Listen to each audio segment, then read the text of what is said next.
বড় ভাই, বাজারে গিয়ে দেখলেন এক পাশে স্বাভাবিকভাবেই কিছু কলা রাখা আছে, আর অন্য পাশে কিছু কলার ছাল ছাড়িয়ে রাখা আছে।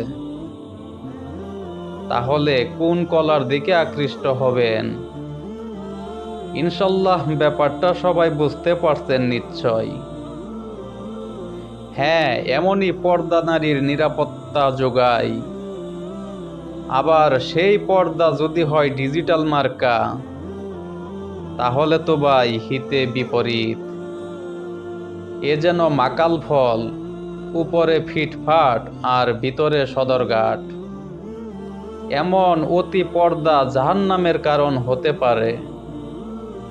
পর্দা করলে যদি আরো সুন্দর লাগে, সেটা পর্দা না। পর্দার উদ্দেশ্য সৌন্দর্য গোপন করা। বোঝা যাবে না পর্দার ভেতর 16 বছরের কিশোরী না 60 বছরের বয়স্কা। পর্দা কখনোই নারীর সৌন্দর্য হতে পারে না। পর্দা হলো নারীর সৌন্দর্য ঢেকে রাখার চাদর।